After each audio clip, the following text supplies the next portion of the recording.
sincérité des frères et des sœurs. T'as des gens, ils font semblant. La communauté afro, pour eux, c'est un marchepied pour se donner de l'importance, mais ils en ont rien à faire. Ouais, ça c'est vrai. Il y en a, ils font semblant, mais quand t'es dans les coulisses, t'es dégoûté du nombre de frères et de sœurs qui font semblant. Eux, en fait, ce qu'ils veulent, c'est juste exister. C'est pas le bien-être des frères et des sœurs qui sont derrière, qui sont dans l'anonymat, pour les aider. C'est pas ça leur objectif. Leur objectif, c'est eux, leur poche. Blaf, bonjour, Africains, Africaines, Afrodescendants, Afrodescendantes. Comment allez-vous aujourd'hui? J'espère que l'énergie de la Terre passe par vos pieds et remonte dans votre corps. Hein? Il faut que l'énergie de la Terre... N'hésitez pas à enlever vos chaussures parce qu'il fait beau là. N'hésitez pas à enlever vos chaussures et allez faire un tour dans le jardin si vous avez un jardin ou si vous habitez dans un quartier où il y a de la pelouse ou quoi. Allez-y, mettez vos pieds par terre, vous allez voir.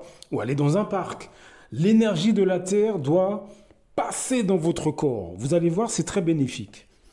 Nous continuons aujourd'hui dans ce monde assez particulier, dans ce monde assez intéressant, de ces Antillais, de ces Africains, de tous bords, hein, tout pays confondu, de ces Noirs français, tout pays confondu, ou ces Noirs francophones, qui ont du mépris pour le monde noir, qui ont du mépris, qui ont du dédain pour l'africanité, la négritude. Ce sont des gens qui se vantent d'être métissés alors qu'ils ne le sont pas du tout. Hein. Ce sont des gens qui se vantent d'être clairs de peau. Si vous ne savez pas, si vous ne connaissez pas leur technique, ben là, je vous file quelques tuyaux. Ce sont des gens qui font bien comprendre en France, notamment en France. Alors, dites-vous bien que les gens que je vous décris existent aussi aux États-Unis, existent en Angleterre, etc., etc., etc., hein, même dans nos pays d'origine. Hein. Là, je parle de la France. Mais dites-vous bien qu'ils sont dans tous les pays, vous retrouvez ce type d'afrodescendants. C'est une catégorie de personnes. C'est pas tout le monde noir qui est comme ça, évidemment. Hein, vous l'avez bien compris. C'est une catégorie. En France, ces gens expliquent je dirais, à la société française, mais ça c'est à l'insu de la communauté noire en France, ils expliquent à la société française que eux sont métissés, que eux, par exemple, hein, eux sont nés en France, donc ils n'ont rien à voir avec l'Afrique ou le monde noir d'une manière générale. Eux, par exemple, hein, sont en couple mixte, ont des enfants métissés, donc ils sont sauvés par rapport aux autres. Voilà, c'est le genre de choses que des Martiniquais, des Guyanais, des Togolais, des Congolais, natifs ou d'origine, hein, etc., etc., etc., expliquent à la société française. Mais tout ça, ça se passe à l'insu de l'ensemble des afrodescendants en France et dans nos pays, évidemment. Vous avez une catégorie, 7 catégories de Noirs français ou de Noirs francophones qui habitent donc dans les pays d'Europe, notamment en France, et on ne les voit pas, on ne voit pas leur comportement, tout simplement parce qu'ils se cachent pour faire ce genre de choses.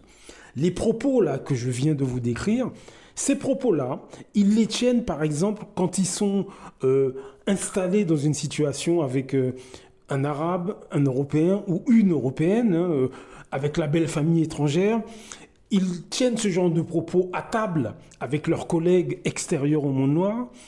Ils tiennent ce genre de propos avec leurs voisins, discrètement, hein, lorsqu'ils sont à l'étage, sur le palier, bah, ils tiennent ce genre de propos avec leurs voisins, etc., etc. En fait, cette masse de personnes, parce qu'encore une fois, c'est une catégorie, mais qui est quand même assez importante, passe son temps à éduquer l'ensemble de la société française que il y a 2 types de personnes. Il y a eux, donc bien intégrés, eux n'ont pas d'accent antillais ou africain, par exemple. Hein, par exemple, eux sont des gens clean.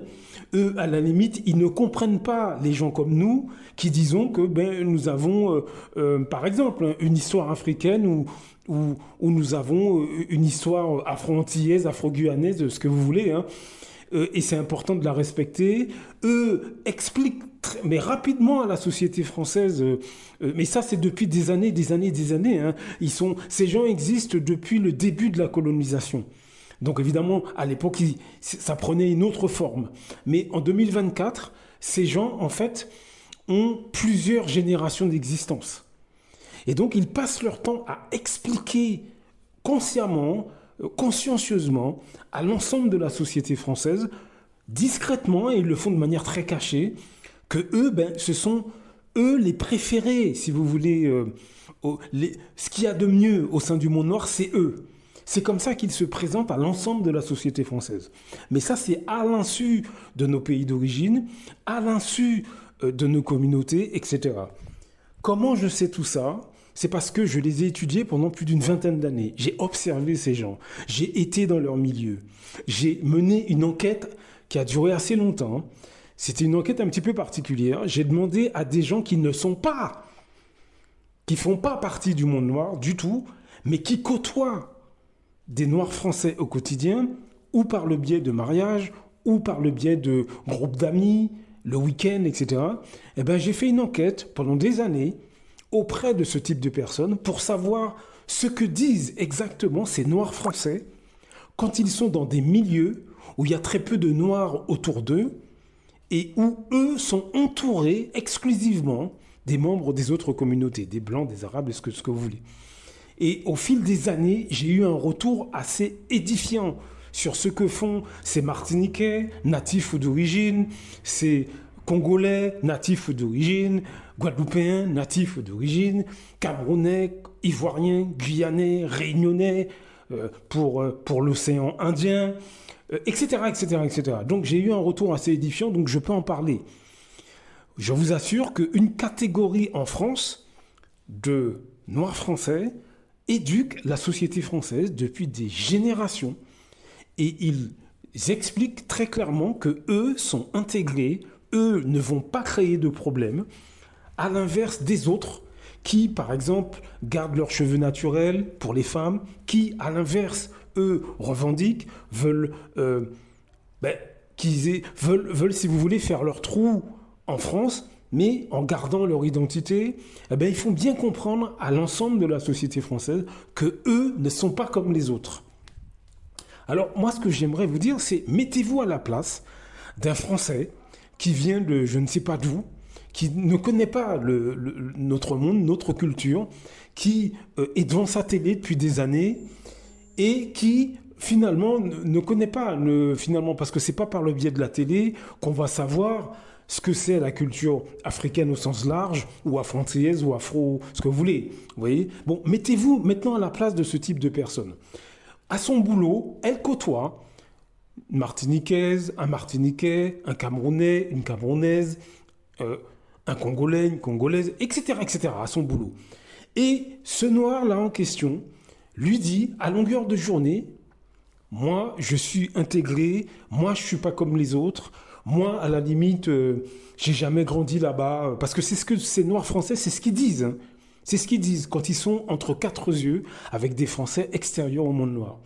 Imaginez, donc, vous êtes un Européen, français, vous ne connaissez pas vraiment les cultures noires, et vous avez comme collègue un homme ou une femme qui, à longueur de journée, à longueur d'année, vous dit qu'il ou elle n'est pas comme les autres, il ou elle ne comprend pas à la limite tous ceux qui revendiquent quelque chose en France, tous ces Noirs qui revendiquent, ils ne comprennent pas. Alors depuis quelques années, ces Noirs français, ce qu'ils font, c'est qu'ils critiquent des personnalités connues du monde noir qui défendent l'Afrique.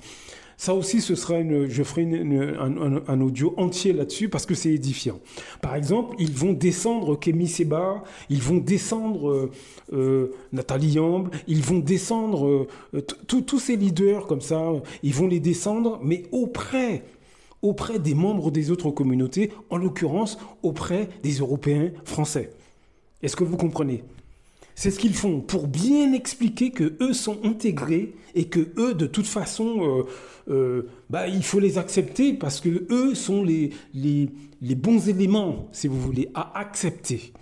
Imaginez, vous êtes un Français ou une Française de race blanche, entre autres, arabe, ce que vous voulez, et vous avez ce type de personnes et vous n'avez que ces personnes comme référence.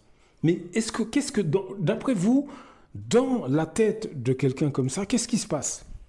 Mais quand il va entendre, par exemple, quelqu'un parler comme Kémy Séba, quand il va tomber sur un autre antillais ou africain ou guyanais, etc., qui lui va dire non, non, non, non, moi je veux pas devenir un bounty, non, non, je veux pas, je suis pas là à vous cirer les pompes, etc. Mais d'après vous, qu'est-ce qui va se passer? Ben, il va se dire, mais ils sont jamais contents. Ils sont jamais contents. Mais de son point de vue, mais il ou elle aura raison. Est-ce que vous comprenez ce que je veux vous dire? Mais de son point de vue, puisque depuis des années, il ou elle côtoie des Africains, des Afro-Antillais, natifs ou d'origine, qui leur disent, moi je suis intégré. Moi, j'ai pas d'accent africain ou antillais. Moi, ces trucs-là de libération de l'Afrique, de franc CFA, tout ça, pour moi, tout ça, c'est pas, ce sont des cinglés, des sauvages.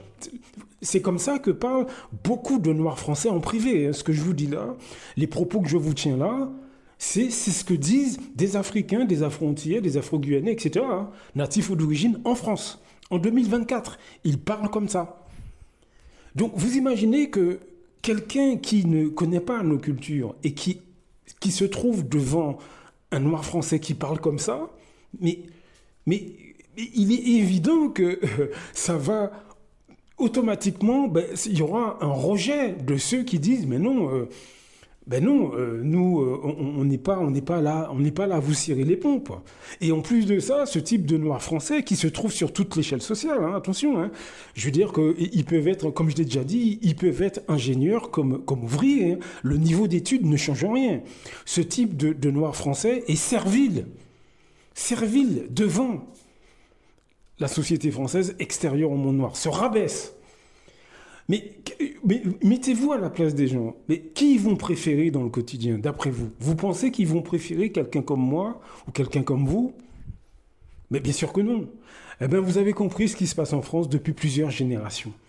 Vraiment, depuis les débuts de la colonisation, voilà ce type de personnes qui, à l'insu de leurs semblables, sabotent complètement tout ce travail, toutes ces idées qui sont mis en pratique par ceux qui défendent le monde noir. Voilà ce qui se passe. C'est pour ça qu'on a du mal à s'organiser. C'est pour ça qu'on est ralenti. C'est un gros frein que nous avons. Est-ce que vous comprenez? C'est pour ça que je vous en parle. Ce sont des gens qui ont des troubles mentaux, des malades. France Fanon, dans Peau noire et masque blanc, on a déjà parlé. Il y en a d'autres. Hein. Nous sommes devant des gens qui sont déséquilibrés et on doit parler de ce problème. Faites passer le mot, parlez-en. Parlez-en, nous sommes devant des gens malades qui, en privé, hein, ça se passe dans les maisons de campagne, ça se passe, comme je l'ai dit, à midi à table avec les collègues, ça se passe dans le bureau avec les collègues, ça se passe dans les sorties le soir, lorsqu'ils vont prendre un pot avant d'aller en boîte, par exemple. Vous avez des étudiants africains, antillais, etc., qui font la même chose au niveau avec leur groupe d'amis. Vous avez des jeunes, même de 15-16 ans, africains, antillais, etc., souvent nés en France, qui font bien comprendre qu'ils n'ont rien à voir avec tout ça. Donc voilà où on en est. Donc enquêtez sur ce que je vous dis, la situation est très grave. Je ne fais pas ces vidéos juste pour embêter le monde. Pas du tout. Donc faites passer le mot, faites circuler, il faut qu'on parle de ce problème. Blaf, à très bientôt. Beaucoup d'Africains se lèvent contre des autres Africains. C'est généralement à travers la corruption. L'Europe, l'Occident le sait. La meilleure façon de faire tomber un Africain qui se lève pour les intérêts des Africains, il faut aller corrompre ses amis ou ses compatriotes. C'est comme ça, c'est toujours à cause de l'argent. Celui qui a fait tomber Sankara, il a fait pourquoi? C'est parce qu'il voulait être Sankara à la place de Sankara.